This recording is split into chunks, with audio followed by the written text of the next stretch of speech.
con su guía espiritual que cuando desencarnada, su guía espiritual lo iba a llegar a traer, lo iba a llegar a esperar. Y resulta que este ataque cardíaco no estaba su guía. Se asustó.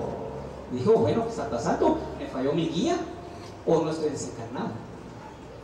Quien apareció fue su señora madre. Y su señora madre le dijo, vamos a consultar con los guías, a ver si ya te toca desencarnar. Y él se asustó. Dijo, no, si yo tengo que hacer mucho trabajo todavía. Entonces regresó la señora madre y le dijo, todavía no te toca desencarnar. Y en ese momento, en el hospital, revivió, podemos decirlo así, el hermano que hoy nos va a dar su conferencia, Vivaldo Pereira Franco.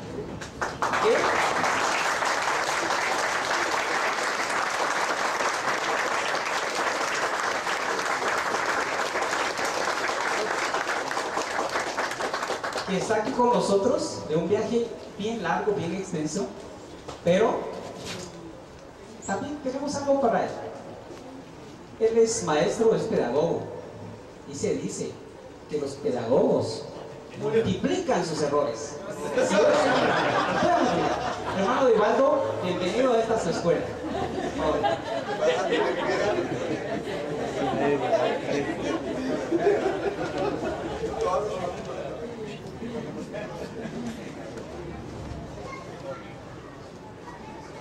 Queridas hermanas, queridos hermanos, nuestros votos de mucha paz.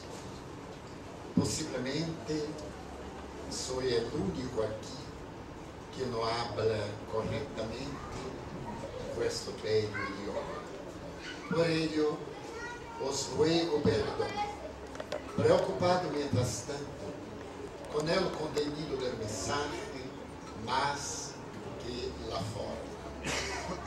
Me gustaría antes de adentrarme en el tema al respecto del trabajador espírita, de proseguir un ratito abordando el tema que mi hijo espiritual, el ingeniero Luis, abordó con propiedad, la fe razonada. Gostaria de ampliar el elenco de la contestación de las preguntas hechas por nuestro querido hermano y fundamentadas en el Evangelio. Allan Kardec, estudiando la fe razonada, se refiere que Jesucristo se utilizaba de símbolos fuertes para llamar la atención de sus discípulos, que no tenían sensibilidad psíquica de comprender propuestas abstratas.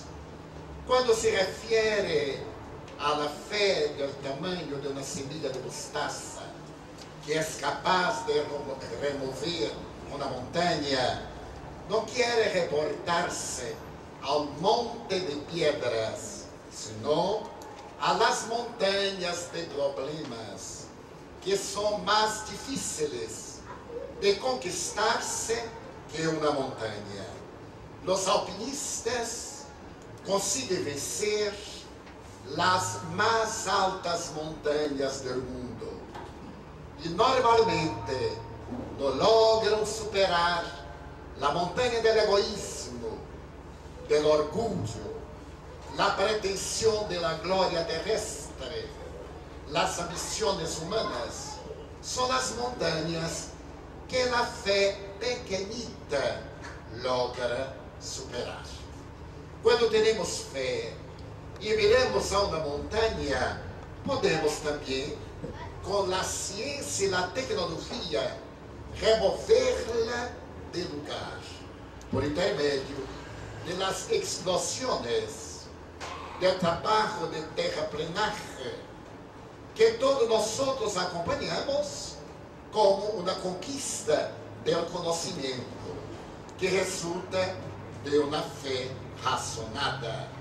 Los pantanos son convertidos en jardines, los desiertos en pomares, los valles muitas vezes em llanuras, depois que se destruem as montanhas e que se les colocam todas as pedras, organizando um terreno perfeitamente plano. Isso é o milagre da fé razonada, que se traduz querer é poder. E no segundo ponto, quando se refere a Hebreus, ao respeito de essa fé, que seria metafísica, que não é necessário ver para crer, é fascinante esse mensagem do apóstolo Pablo em sua carta aos Hebreus.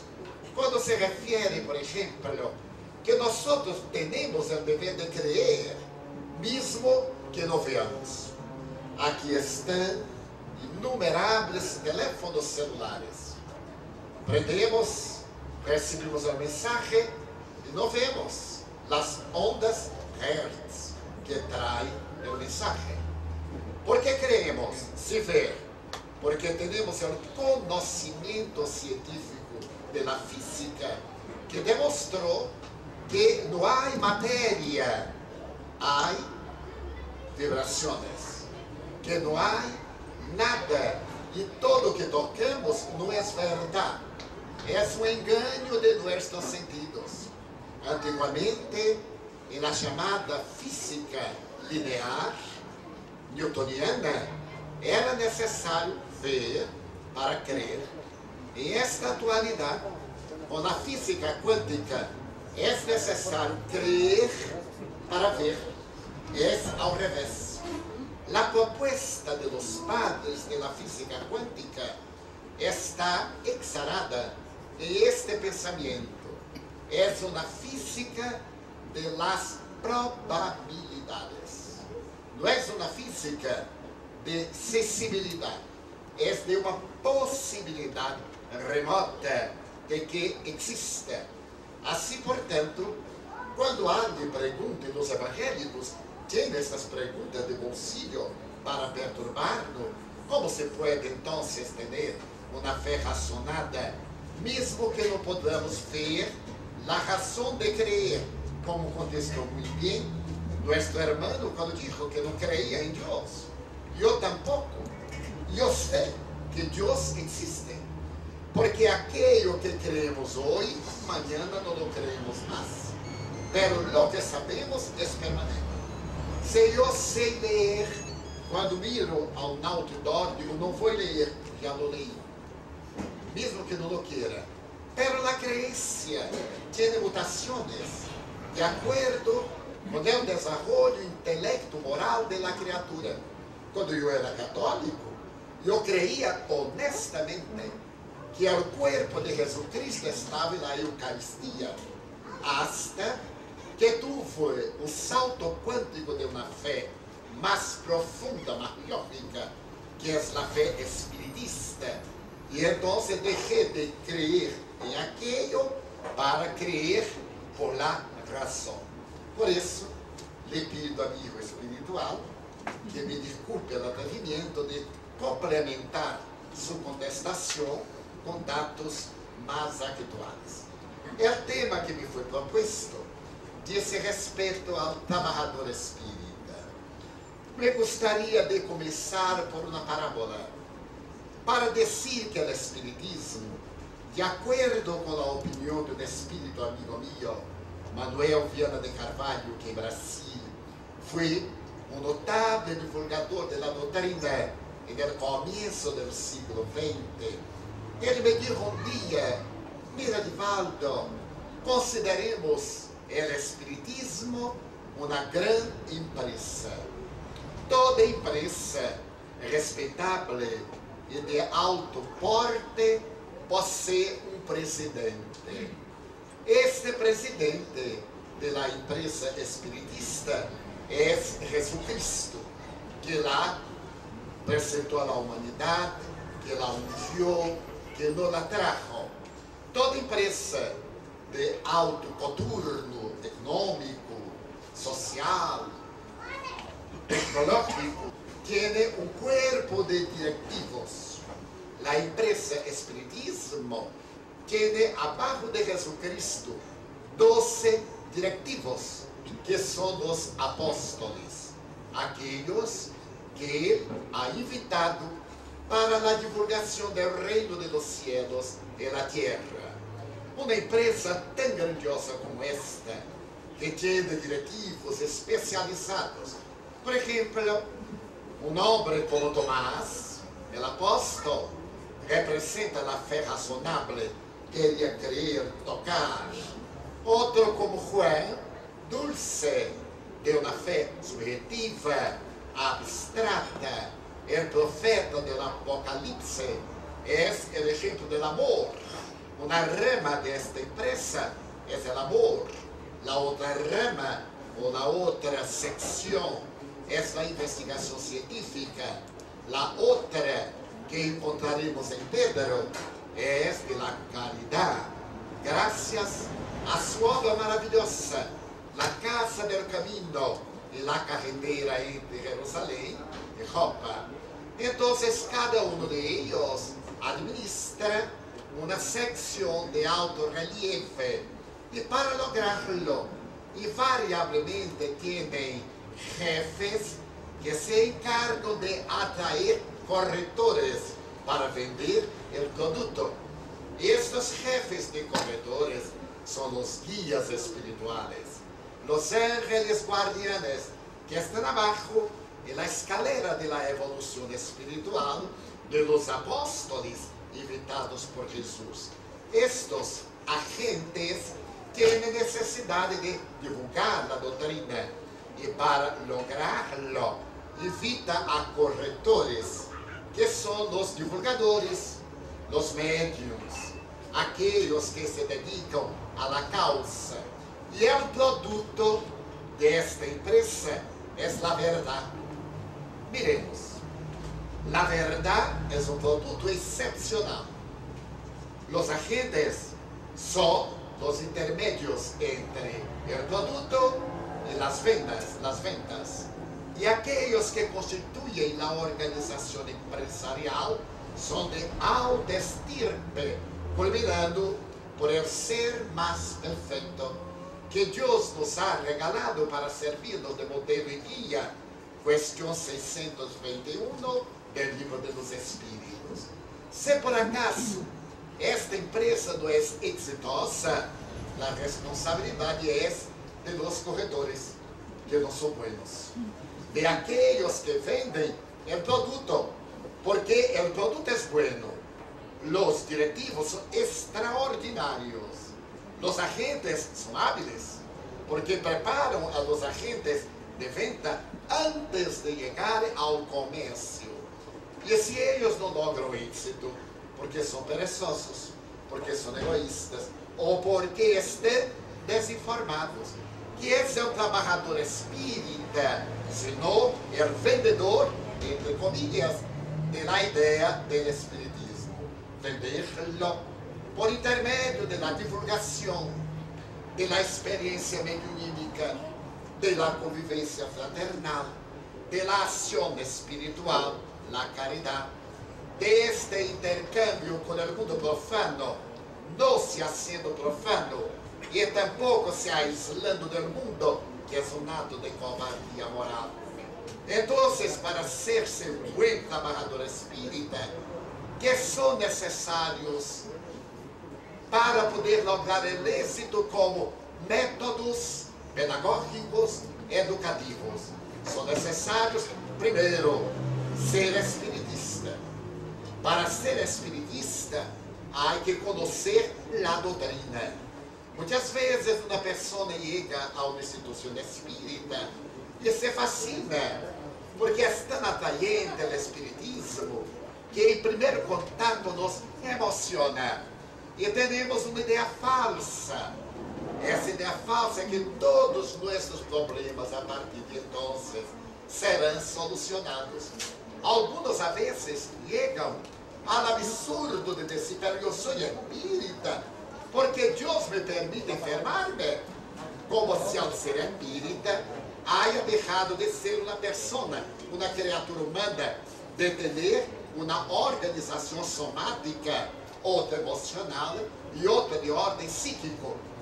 Então, este entusiasmo, a pessoa não tinha uma ideia de lo que é ser espiritista. Tem um problema, vem ao centro, faz uma consulta, recebe uma orientação e passa agora a ser dependente do fenômeno mediúnico. Este fenômeno mediúnico será uma caixa de Pandora para solucionar a todo. E então, por a desinformação, chega ao fanatismo. Tudo o que me acontece é de ordem espiritual. Se me cai uma pedra na cabeça, é porque um espírito malo me la tirou, porque desconhece a doutrina espírita. E no livro dos Espíritos, e no Evangelho segundo o Espiritismo, e no livro dos Médiuns, é notável codificador, elucida. Se, por exemplo, vamos caminhando e nos cai do teto alguma coisa, é uma fatalidade, nada tem que ver que ser um espírito que está tirando-nos para prejudicar-nos, para perturbar-nos, para criar-nos um problema. Então, hace fanático por la desinformação.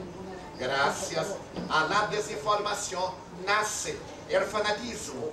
Então, se pode ser simpatizante do espiritismo e fanático, porque espírita fanático não é possível, porque se é razonável, não é fanático, e se é espiritista, é razonável, porque adoptou a doutrina por el conhecimento, e o conhecimento estabelece os parâmetros de aquilo que pode ser creído e de aquilo que não pode ser aceitado.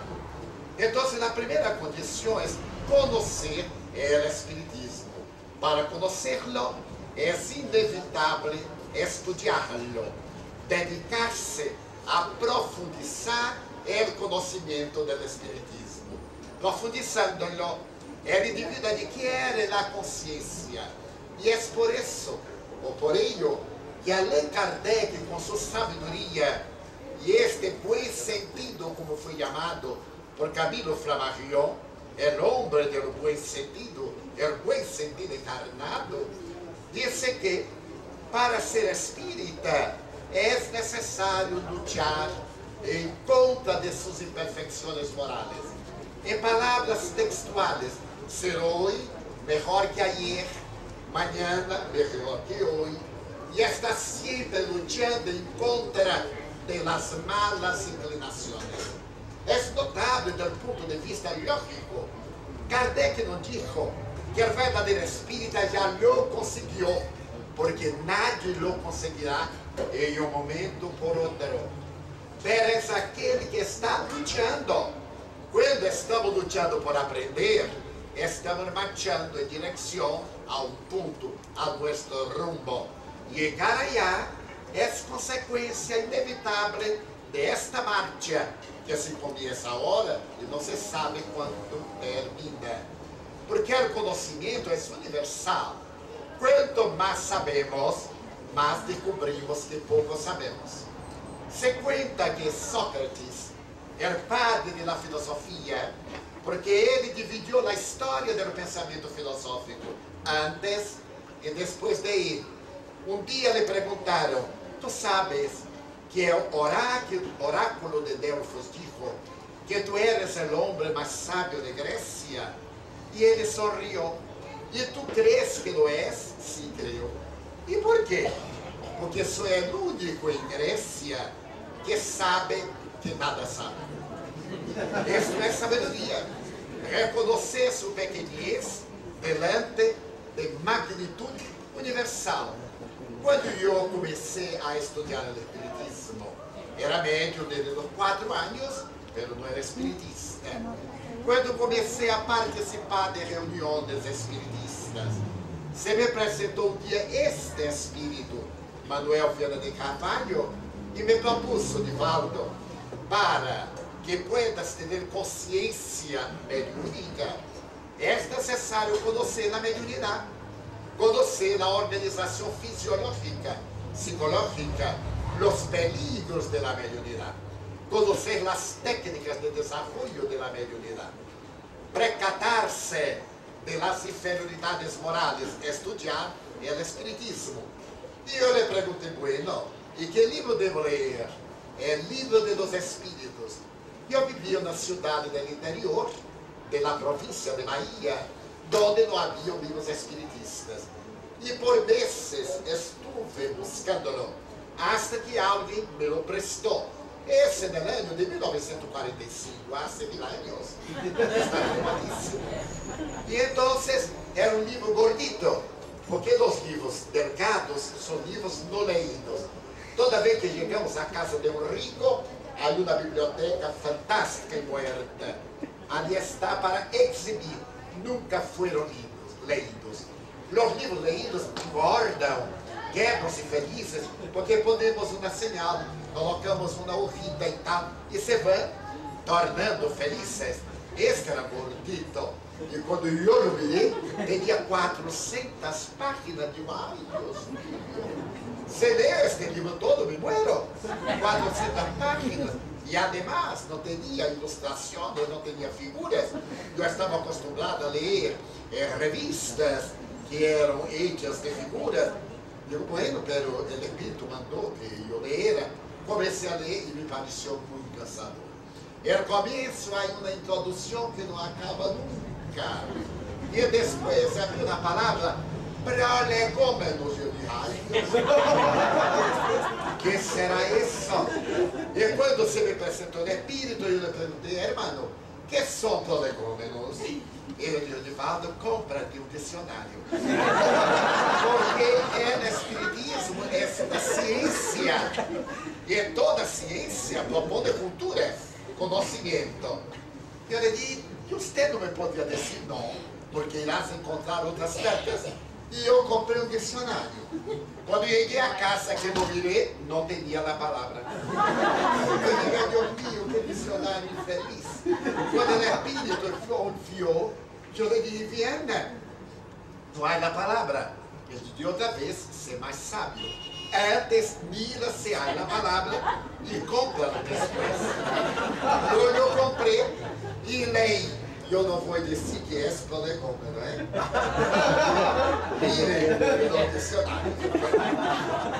Então, eu leí uma semana e terminei e disse a David, já não leí. Que livro devo ler agora? Vuelve a ler o livro de los Espíritos. Eu disse, ai Deus mío. E então fui ler-lo, pero fui ler-lo com atenção. E como dijo o muchachito Ruiz, muchachito porque eu tenho mais de 10 anos que ele. Então, quando fui ler, me fascinou, porque leí com a alma aberta. Quantos interrogantes eu tinha sem resposta, porque era proibido pensar, basta crer, e eu me contentava. Pero neste momento já tinha um desenvolvimento intelectual que não suportava imponer-me nada. Era o período da rebeldia juvenil. Eu tinha que entender e me pus em conta da doutrina tradicional. Pero no Espiritismo, este livro, comecei a entender que há uma lei de física. Todo efeito provém de uma causa. Todo efeito intelectual provém de uma causa intelectual, por supuesto. Então, me fascinei, leí por meses. E quando concluí, lhe perguntei ao Espírito, e agora, que livro devo ler?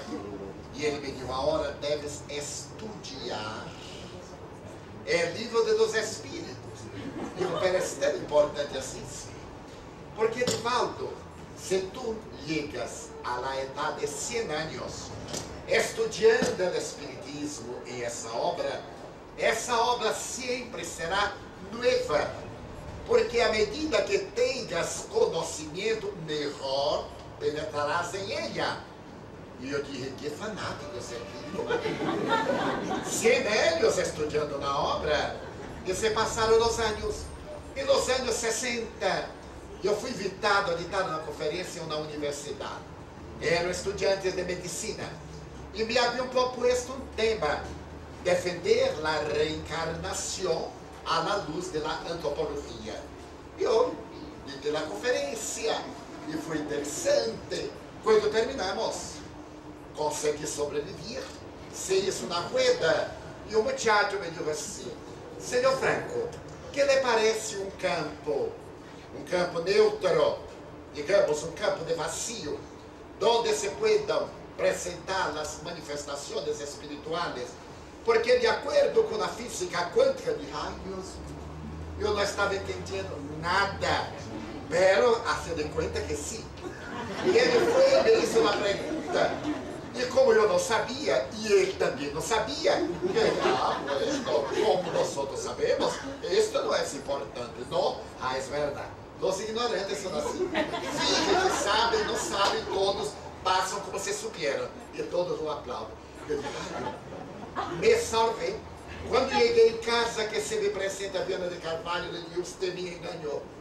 Porque você me disse que se eu estudar o livro de los espíritos hasta los 100 anos, que eu tinha a resposta para todo. E ele disse, o que aconteceu? Eu lhe disse, agora, muchacho, me pergunta isso de física quântica, que eu não sei o que é. Ao revés de haver estudado tanto este livro de los espíritos, eu deveria haver lido o livro de física quântica, uma obra de Einstein, de Bohr, de Planck, o que seja. E ele, repito, me perguntou, pero o que passou de mal? Ele me perguntou, em um campo neutro, onde há um vazio, como que se manifestam as ondulações psíquicas de um ser espiritual? E que contestaste? Porque eu não sabia. E tu não sabe? Não, eu não sei. E tu já leeste o livro de los espíritos? Como? Não solamente he leído, lo he comido. Eu não tenho em minha memória. E não contestaste? Não. Toma, eu tomei o livro. E na questão 540 está a resposta. Como está a resposta? Então me recordei da questão 540. E ela está escrito assim: todo progressa na natureza. Não há estacionamento. Desde o átomo primitivo hacia o arcángel. Porque o arcángel de hoje foi átomo de ayer, como o átomo de hoje será arcángel del ayer, del porvenir. E eu disse, pero, que tiene isso? Ele disse, eu não tenho culpa de seres ignorantes. Se tu entendieras a história de um átomo, perceberias que era a molécula não divisível no siglo XIX. Pero que agora o átomo está superado. É constituído de 3 elementos ou subpartículas que estão classificadas já em 104 partículas subatômicas. E que chegamos hasta o neutrino e o quark, que são matérias em estado de concepção. E eu me quedei surpreendido. Allan Kardec já hubiera contestado. Pero mi mente não conhecia de física, não lo havia entendido. Não conhecia de química, não havia entendido muitas coisas. Então, o Espiritismo nos leva ao conhecimento, e Kardec diz, que tem a ver com todas as ramas do conhecimento universal. Então é necessário adquirir a consciência do Espiritismo. Por lo menos, saber que é ser um verdadeiro espírita, para depois poder dedicar-se à atividade como trabalhador. Essa parábola de Jesus, um cego que conduz cego, caímos no abismo. E é verdade. Se me hago um trabalhador espírita, e não conosco o lado do espírita, por melhor boa vontade que tenha, sou um trabalhador imperfeito. Porque eu, uma pessoa, la recebo, hago um atendimento fraterno, e ela me pergunta, ao final, como interpreta a justiça divina? Porque Deus mata ao ninho recém-nascido e deixa ao anciano com câncer, com metástases. Por que não te parece injusto? Se eu não conosco a técnica da reencarnação e não he leído que este ser nato muerto, ou este ninho que acaba de morir-se, é alguém que ha concluído a prova, mientras o viejo todavia não la ha cumplido, que contestação lhe darei? Lhe direi, bueno, isto é mistério. Não há mistério. Então, a trabajadora espírita debe ser uma pessoa conhecedora. Vosotros me diréis, bueno, eu não sou uma pessoa culta, então não posso ser espiritista. Não, não é isso. Minha madre era analfabeta. Não distinguia uma letra de outra. E foi a mulher mais fantástica do mundo. É o pouco que sou, lhe devo a ela. Muito bem. Quando se murió uma irmã minha por suicídio, no ano de 1938, eu era um chico. E então minha madre foi à igreja para solicitar ao cura rezar uma missa de 8º dia por el alma de minha irmã, como recomenda o dogma católico. Quando minha madre lhe disse ao cura que minha irmã se hubiera muerto por suicídio, ele retrocedeu e disse: Dona Ana, ela está no inferno para sempre. Porque o suicida é arrebatado por Satanás e vai sofrer no inferno por toda a eternidade. A Igreja Católica não regala sacramentos àqueles que são criminais. Minha madre, analfabeta, eu lhe segurando na mão, ela retrocedeu e lhe disse: Isto é em nome de Deus? Sim. Então não é um Deus, é um monstro. Porque eu sou a madre, eu he perdido a minha hija e la perdono. Se eu, que sou uma pessoa imperfeita, puedo perdoná-la, porque Deus não la pode perdonar. Por quê? Se Ele é o amor absoluto. Isto não é um amor, é uma paradoxa, Padre. Então não é um Deus. Por cierto, é porque é homem. E os homens não entendem de nada, solamente das madres. Minha madre era muito feminista, por supuesto. E como na igreja nos apresenta o Deus homem antropomórfico, ela se utilizou disso. Deus não é um ser. Esta é a inteligência suprema e a causa primeira de todas as coisas. Questão número 1 do livro dos Espíritos. Então, pues, a partir de hoje, não volverei nunca mais à igreja. Porque eu perdono a minha hija. E lhe digo mais, e he visto minha madre apresentar uma classe de psiquiatria. Uma pessoa que se destrui a sua vida não está com a razão equilibrada, está transtornada. É um fenômeno psicológico. Seja qual seja a razão do suicida, ele está em um estado de consciência alterada. Está, portanto, com um problema de ordem emocional, de ordem psíquica. E nunca mais ha vuelto. Para mim foi fantástico. Madre, então não necessito ir mais à igreja? Sim, tu e tus hermanos irão. O problema é entre mim e Deus. Estamos inimigos, ustedes não. Tienen que ir. Se passaram os anos. A vida é muito sábia. Eu me hice espiritista. Viajei para a capital de minha província. Posteriormente, mandei buscar a meus padres. E começamos a estudar o Evangelho, a ser o estudo do Evangelho no lugar. E no primeiro dia, ela me disse: primeiro, eu quero saber uma coisa. É o Deus do Espiritismo, perdona? Eu lhe disse: não. Como? Que monstro! Não perdona? Não. E por que não? Porque Deus ama. E quem ama não tem raiva, não tem ódio, não tem ressentimento. Ama sempre. Para que Deus perdonara, seria necessário que ele se quedara ressentido.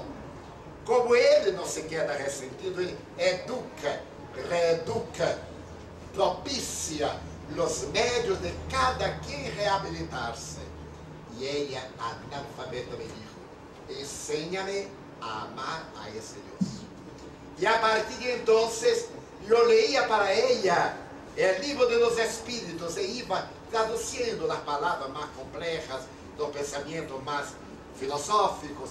Às vezes, vamos dizer, no Evangelho, a melancolia, que é uma palavra que para a mente de ela não dizia nada. Então, eu leía: quando uma tristeza muito grande invade nossa alma, é sinal de recuerdos que quedaram no passado. Iba interpretando-lo. E leí para ela todos os 5 livros básicos nos dos complementários, a revista espírita dos 13 anos, comentávamos, e ela se hizo uma espírita melhor que eu, mientras ela vivia. Às vezes eu teria uma atitude qualquer, ela me virava e dizia, mire, pero o espiritismo não concorda contigo. Allan Kardec disse tal e tal e tal. Basta a viúva de Allan Kardec. É como se ela fosse a viúva de Allan Kardec. Porque sabia tudo da vida de Allan Kardec. Ela sonreía. E é notável.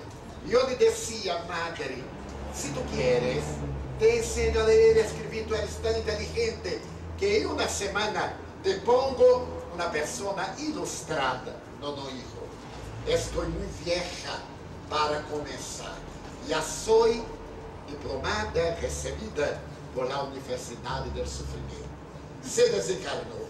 E no ano 72, 10 anos depois, eu estava com Chico Xavier, médium, cuja madre era analfabeta como a minha, e ele me disse assim, Divaldo, Dona Ana quer escrever-te. E eu me acordei que era analfabeta. Eu sei que isso é possível, claro. Pero foi a primeira ideia. Ele sorriu, nós sentamos nos extremos de uma mesa, e eu comecei a psicografar Dr. Bezerra de Menezes, e ele psicografiou mensagem de minha madre de 42 páginas. E ela começava a mensagem assim, Hijo de la alma, quando estava na terra tu me propondrias, madre, eu te ensino a ler. E eu te contestava que já era uma pessoa que tinha diploma, tinha a documentação da vida, da Universidade da Vida. Depois que me desencarnei, fui recordar-me de uma reencarnação, onde tuviera muito conhecimento e los aplicara equivocadamente. Por isso, he retornado na humildade da ignorância das letras para desenvolver o sentimento de amor. Agora vou escrever-te. E escreveu. Fantástico, comprovando. Então, se quero dizer que para ser espírita não é necessário ser intelectual. É necessário ser estudioso. E para ser estudioso, pode ser estar em qualquer ponto do conhecimento. Basta ter interesse. Uma vez, uma senhora que frequentava nossa instituição estava sempre iluminada. E eu lhe disse, você tem o poder de transmitir passes, porque há como que um spotlight que la envolve. E lhe regalei o Evangelho segundo o Espiritismo. Quando for aplicar passe, leia-lo antes e aplique o passe depois.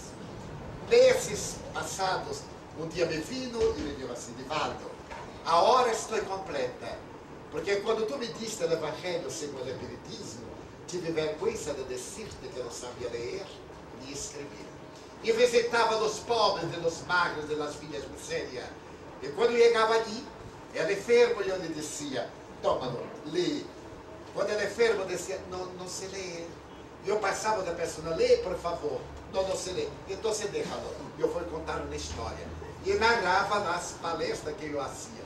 Ele não dizia que era analfabeta. Então, me matriculei na escola noturna, concluí o curso, o cursillo, fui na oradora, e agora tenho o Evangelho em la mente, em las manos, porque lo cargo, e del coração, e sale por la boca com sentimento, porque agora eu sei. E saber é mais importante que crer, porque para crer verdadeiramente é necessário saber.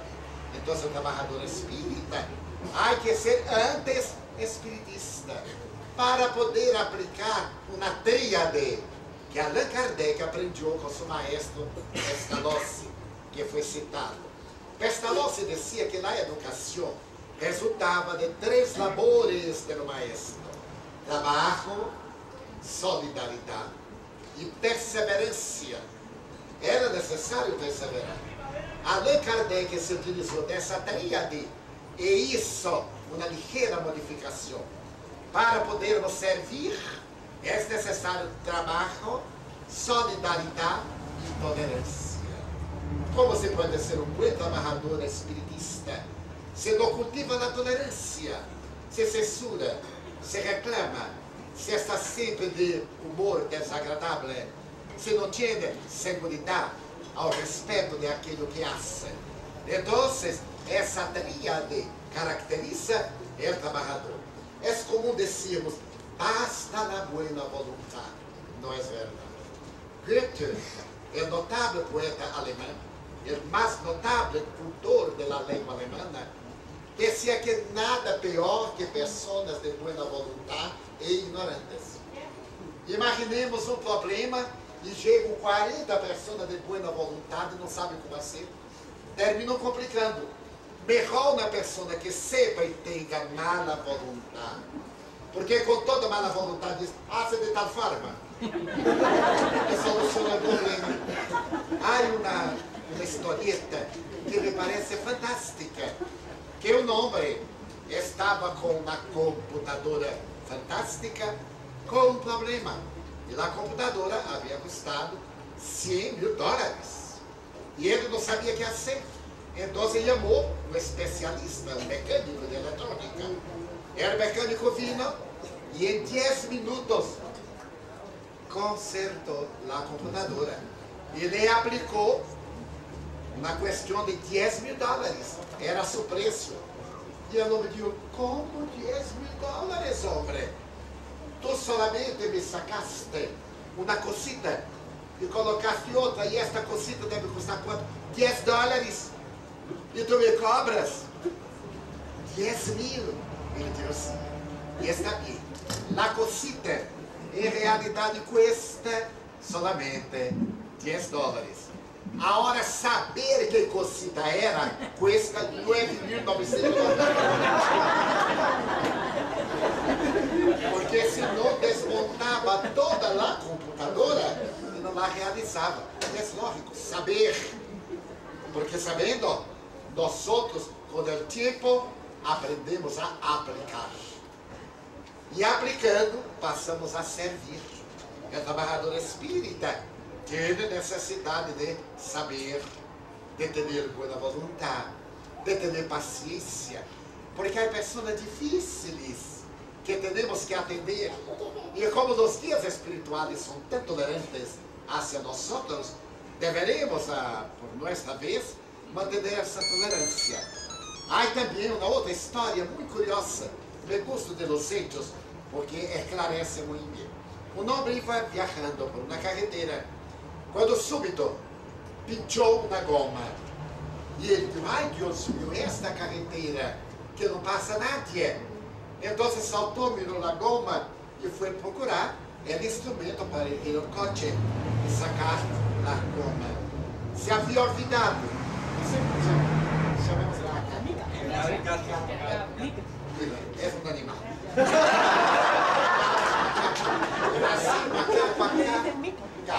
Então o carro se quedou. E ele viu quem é. E mirou, havia na casa. E mirou, tinha um coche. Eu, ai Deus meu. Ali está uma casa com um coche. Eu tenho uma goma nova. Foi pedir-lhe ao gato. Pero na hora que vai a pedir-lhe, provavelmente passa um carro e eu perdo. Foi ou não foi? Na dúvida. E Deus, se foi, pode perder na ajuda. Se não foi, pode não passar nada de nadie, e eu não terei nem o gato, nem a ajuda. Bueno, resolveu por ir buscar. E quando Iva disse, esta gente do interior é muito mala. Quando eu chegar allá, ele diga, Senhor, me pode prestar seu gato? Para quê? Para ajudar-me a quitar a goma. Não, não presta. Pero como não presta? Eu estou de viagem. E ele se foi encolerizando. Este miserável não me vai prestar a goma do gato. E se não me presta, ele tomarei de qualquer forma. Porque não vou permitir que me destrua a viagem. E quando chegou na porta, golpeou na porta, ela abriu. E ele disse, por que não me presta o gato? Porque foi peleando todo o caminho. Quando encontrou o homem, já descargou sua cólera. Então é necessário ter autocontrole, controlar as emoções. Mesmo que a pessoa seja irônica, que nos diga coisas grosseiras, são enfermos. Não vem da casa espírita aqueles que são os saudáveis, senão os enfermos. Jesucristo vino para os enfermos e não para aqueles que gostavam, que desfrutavam de saúde. Certa feita, em certa ocasião, eu estava autografando livros. E em Brasil, isto é um trajem.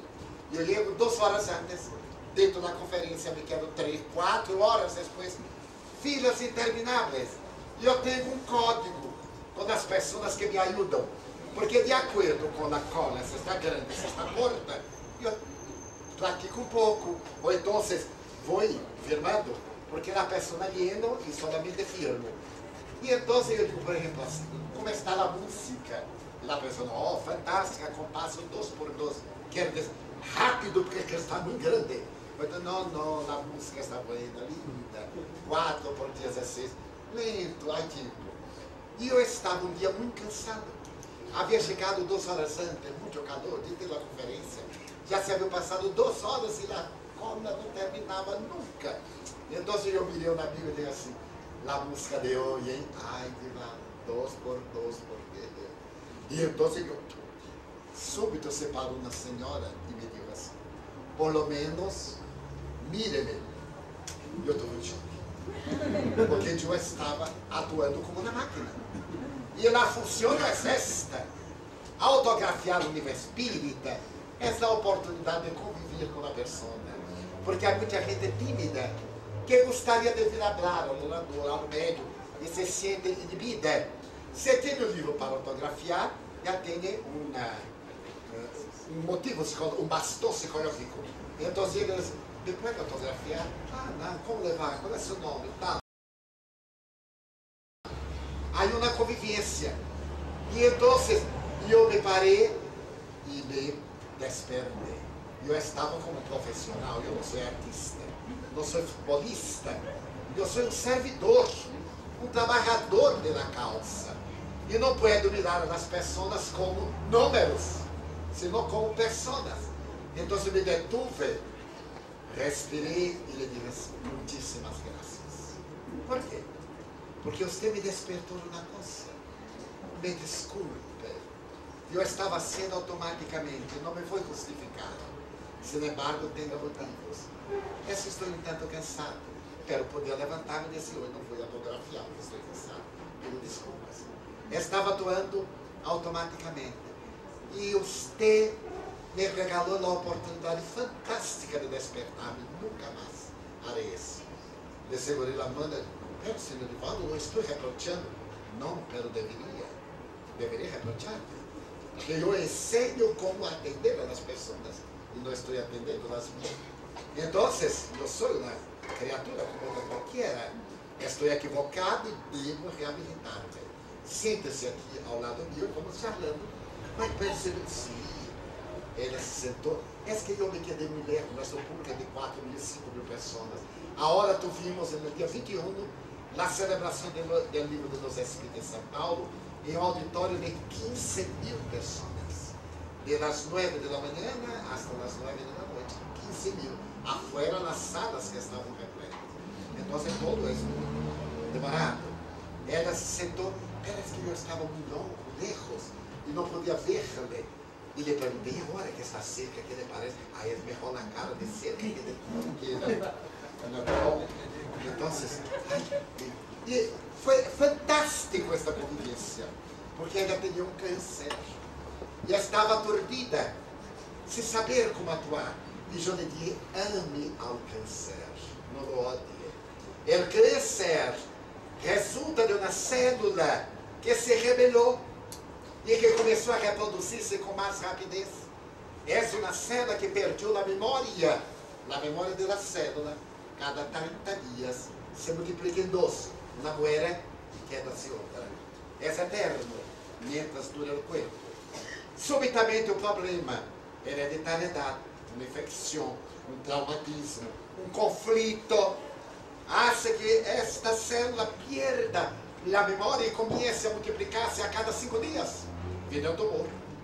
E vai na corrente sanguínea para todo o organismo e mata. Eu digo, não queira matar o câncer. O câncer quer matar a você. Ame-lo, dilúa-lo, haga de los leucócitos de los glóbulos blancos como si fueran pájaros con hambre. Y las células, la alimentación, y los pájaros están comiéndolas. Cambie de mente, haga uma visualização terapêutica, já que isso quimioterapia, já que isso uma cirurgia dolorosa, haga agora a psicoterapia. Ele diz, ai, foi Deus, eu digo, sim, Deus nos ama, e graças a você me despertou, e eu lhe retribuo com uma informação que esse médico não lhe deu. Esse tem autores famosos. Ella sobreviveu ao câncer. Somos excelentes amigos. Porque delante de sua chamada de atenção, me di conta. E eu poderia dizer, quem é essa mulher para chamar minha atenção? Que seria uma vanidade, um egoísmo, um orgulho, uma prepotência. Mas ela foi a intermediária de Deus para chamar a atenção para a fraternidade. Então, este dia me queria estar às 5 da manhã, porque cada pessoa que chegava, olá, olá, como é que é seu nome? E que paz? E me olvidei das funções orgânicas, porque estive por 9 horas, desde a hora que cheguei até a hora que saí. Todo bem, porque estava bajo o controle da emoção. Quando saiu a última pessoa, e o grupo de hora de volta, vamos, por amor de Deus, onde está na casa de banho? Esse me di conta que era fisiológico. Era o poder da mente sobre o corpo. Corpo-mente, não duas entidades. Corpo-mente em uma função. Então, o trabalhador espírita, há que estar atento.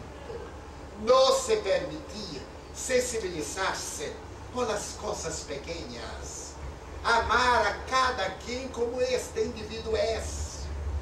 Não esperar que ele venha trazer, porque normalmente vem buscar. Ela espiritismo na fuente. E você vai na fuente para tirar a água, para buscar o líquido. Raramente nos recordamos de preservar a fuente. Raramente. Por lo contrário, tiramos coisas, descuidamos. Então, o trabalhador espírita é o vendedor, entre comillas, da ideia do espiritismo. É aquele que me propaga. Não é somente aquele que está no centro espírita. Encontramos alguém com um problema na calle e diz, ai Deus, eu não posso atender porque eu tenho um compromisso. Ai, que atender, Leão. É o sofrimento, não tem hora marcada. Para concluir, Chico Xavier me contou que certo dia ia ao trabalho. E ia apressurado porque estava um pouquinho retrasado. Seu trabalho que dava era na hacienda do Ministério da Agricultura e nos alrededores da cidade.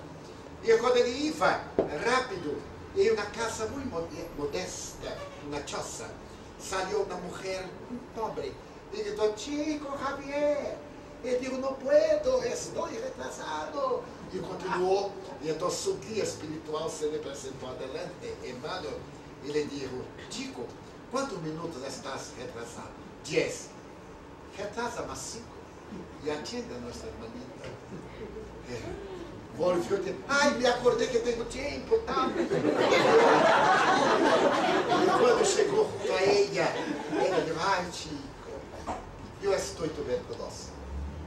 E a noite estive lá no centro, Luiz Gonzaga.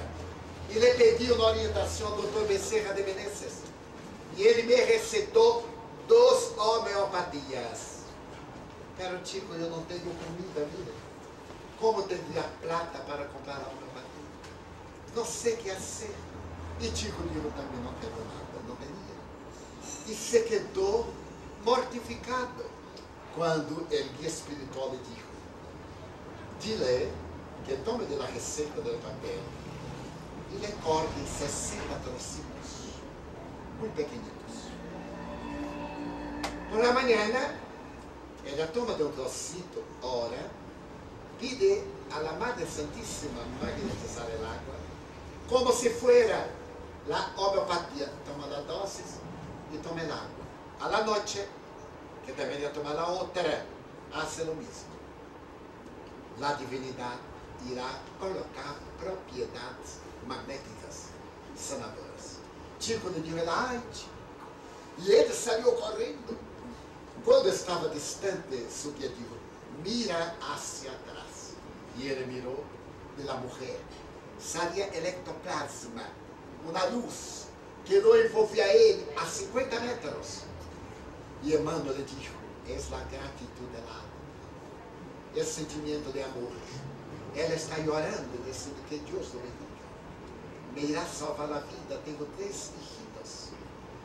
Agora, se tu negavas, ela diria que não. E estaria vibrando em contra, porque está muriendo-se. Nunca te excusas de fazer qualquer tipo de bem quando puedas fazer. E ele se foi.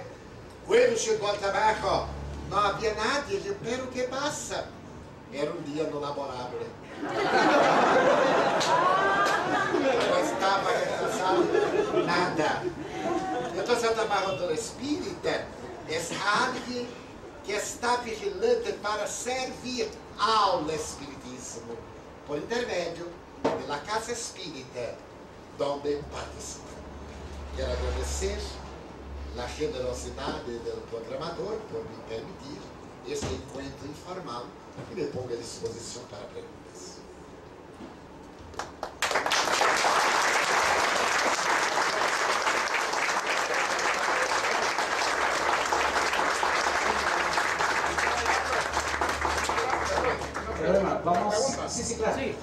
Vamos a ir a preguntas. Solo tolerancia, paciencia. No hay que desesperarse porque a ver lo que le pasó al chico Javier. Nosotros quisiéramos llegar a la edad de 100 años de Vivaldo para poder leer el libro de los espíritus como él expuso. Quisiéramos llegar a esos años. Vamos a empezar la fase de preguntas y respuestas. Nos mandaron una. Hay instituciones, igual que en Brasil y en cualquier parte, que se dedican al trabajo social, lo que decían los hermanos. Hay centros de rehabilitación de alcohólicos. Desde el punto de vista espírita, ¿cómo se puede ayudar? Primeiro, levando a doutrina, se há necessidade de declinar o nome, não deveríamos imponer o nome, pero proponer a ideia. Se nós vamos adotar Alcoólicos Anônimos, que é uma organização não governamental, que não tem credo religioso, podemos dizer, por exemplo, meus amigos, o problema do alcoolismo tem 2 raízes. A raiz viciosa do hábito e a raiz genética. Nós todos sabemos que o alcoólico tem uma herência patológica e que as células têm necessidade do álcool. Então, esse paciente necessita de assistência psiquiátrica, además de esta ciência psicológica. Esta assistência psicológica lhe dará força, pero no momento em que ele sinta a necessidade de tomar, será levado loucamente e irá tomar o álcool, porque é um fenômeno orgânico. Isso se chama alcoolofilia. Pero há aquele que é vicioso, que começou com aperitivo, e nas reuniões sociais, criou uma dependência. E essa dependência pode ser arreglada psicologicamente. Pero eu creio que em los 2 casos, o ser é um enfermo, é o espírito. Não somos solamente o corpo, somos uma alma. E graças a herências que traemos de outras reencarnações, estamos ensinando espiritismo, se deseja. Nós outros retornamos àquelas costumbres e nos comprometemos. Por exemplo, eu sei também à vez que espíritos infelizes perturbam a seus antigos algozes, e esses, os sicários, a seus antigos sicários e estes, se hacen perturbados, desequilibrados, bajo a inspiração de ellos. Isto se chama obsessão. Eu estarei à ordem para quem queira depois dialogar particularmente e precisar terápias de natureza transpersonal, terapias energéticas, bioenergias bases. Aí está uma forma de esclarecer ao grupo e colocar-se ao margem das atividades para poder ajudar.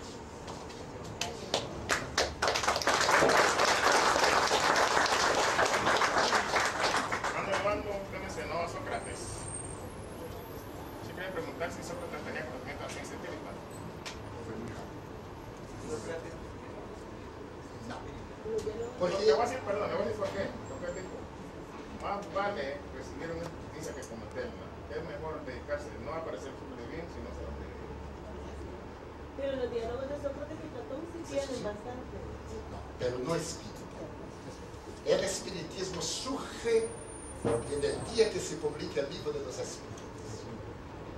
Para ello, Allan Kardec creó la palabra. En el diálogo de Sócrates, la